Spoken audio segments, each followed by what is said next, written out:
Global stage पर बड़े moves हो रहे हैं। चलो बात करते हैं एससीओ समिट 2025 में इंडिया की पावर हाउस स्ट्रेटेजी के बारे में और जीएसटी अपडेट के बारे में जो सबको एक्साइट कर रहा है। सबसे पहले एससीओ समिट। अगर आप फॉलो नहीं कर रहे हैं तो ये वो जगह है जहां इंडिया, चाइना, रशिया, पाकिस्तान और बाकी कई देश सिक्योरिटी, ट्रेड और रीजनल पावर पर बात करने बैठते हैं। अब इस साल इंडिया ने कुछ बहुत बड़ा किया है।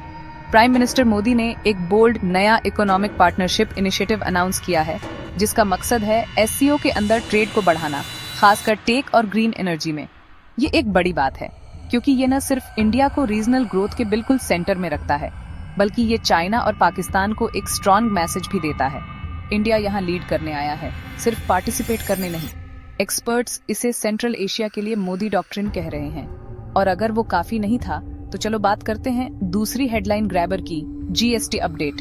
फाइनेंस मिनिस्टर निर्मला सीतारमण ने अभी कुछ बड़े बदलाव अनाउंस किए हैं और मैं आपको बता दूं, लोग इसे फील कर रहे हैं। 2025 के लिए नए जीएसटी रेट्स रोजमर्रा की जरूरी चीजों पर असर डालेंगे, जैसे खाने पीने की चीजें, फ्यूल और डिजिटल सर्विसेज। कुछ प्रोडक्ट्स के लिए रेट्स कम हो रहे हैं, जो एक राहत की बात है, लेकिन दूसरों के लिए, खासकर लग्जरी गुड्स और ऑनलाइन सब्सक्रिप्शंस के लिए, आपको एक नोटिसेबल बढ़त दिखेगी। सरकार का कहना है कि ये सब रेवेन्यू को स्ट्रीमलाइन करने और एक ज्यादा डिजिटल फॉर्मल इकोनॉमी को बढ़ाने के लिए है। लेकिन जमीन पर एक असली डिबेट चल रही है। क्या इससे आम इंसान को फायदा होगा या बस हमारी जेबें थोड़ी और ढीली होंगी? यहाँ जो बात अजीब है, ये दोनों कहानियां असल में जुड़ी हुई हैं।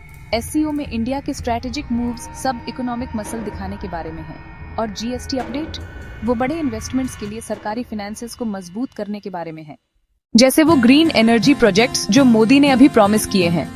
तो इसका आपके और मेरे लिए क्या मतलब है? इंडिया ग्रोथ, सिक्योरिटी और ग्लोबल इन्फ्लुएंस पर बड़े दांव लगा रहा है। दुनिया देख रही है और इंडिया के पड़ोसी भी।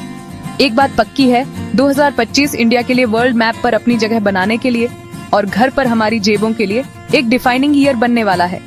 अगर आपको ये अपडेट यूजफुल लगा तो लाइक करना और सब्सक्राइब करना मत भूलना, ताकि आपको बड़ी खबरों के बारे में और डीप डाइव्स मिले। बने रहो। इन दोनों घटनाओं का भारत की आर्थिक नीति पर गहरा प्रभाव होगा। एससीओ के माध्यम से नए व्यापारिक रास्ते खुलेंगे। डिजिटल इंडिया की दिशा में ये कदम महत्वपूर्ण साबित होंगे। मध्यम वर्गीय परिवारों पर इसका सबसे ज्यादा प्रभाव दिखेगा। व्यापारिक समुदाय इन बदलावों के लिए तैयारी कर रहा है। क्षेत्रीय शक्ति संतुलन में भारत की भूमिका बढ़ रही है। अगले 5 सालों में इसके परिणाम स्पष्ट होंगे। वैश्विक बाजारों में भारत की स्थिति मजबूत हो रही है। नीतियों के क्रियान्वयन पर सबकी नजर है। जनमत इन फैसलों को लेकर बंटा हुआ है। विशेषज्ञों के अनुसार ये रणनीतिक कदम है।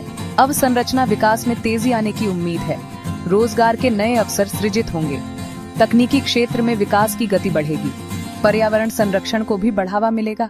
सामाजिक कल्याण योजनाओं का विस्तार होगा। इन महत्वपूर्ण विकासों पर अपडेट पाने के लिए हमारे चैनल को सब्सक्राइब करें।